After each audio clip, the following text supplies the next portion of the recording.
afternoon. My name is Michelle Dykeman, student number 242222036, and today I'm just going to briefly explain why I feel the two assessment approaches I chose are important and what value they both carry. I'm going to start off with the informal assessment, which I chose to be a mind map. So the mind map includes the following questions. I'm going to just look at my screen so that I can quickly read them to you if you see my eyes veering this way. So the first question is, today I learned about. The next one, what stood out for me was. The third one, the world can do better by.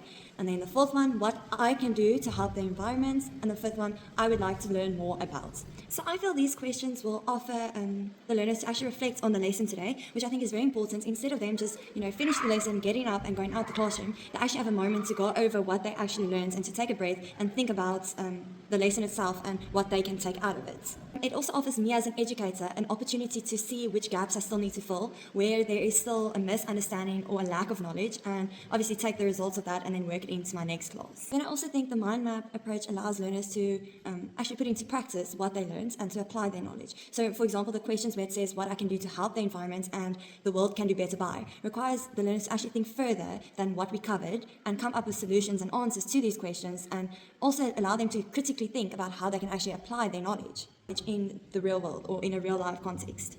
Lastly, I feel like the informal assessment, the mind map, is engaging and allows for creativity. I think that will help with classroom engagement, student engagement, and also making sure that the students are involved in their learning process. And moving on to the oral presentation and graphic illustration formal assessment, I feel this will help learners develop communication skills and collaboration skills, where the oral presentation requires students to articulate their understanding of the topics covered and to clearly and confidently present themselves. They also need to work in pairs, which encourages teamwork as well as communication skills inside and outside of the classroom.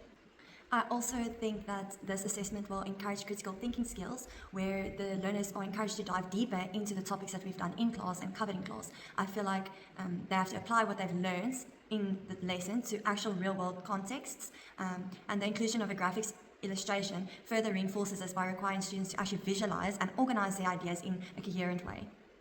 Then lastly, I feel this type of formative assessment will offer a comprehensive evaluation of the students' knowledge on the topic that was taught and whether the lesson was successful or whether further work is needed. I also think the formal nature of this assessment allows for a thorough evaluation of not just the content knowledge, but also soft skills like public speaking, teamwork, and creativity, which is all headings that fall under life orientation, or skills that we would like to teach throughout the life orientation curriculum. The structured criteria in the rubric also ensures that students are assessed on a wide range of competencies, giving a more holistic review of their abilities and understanding of the topic. So yes, that is my reason for choosing the informal assessment of a mind map and the formal assessment of oral and graphic presentation.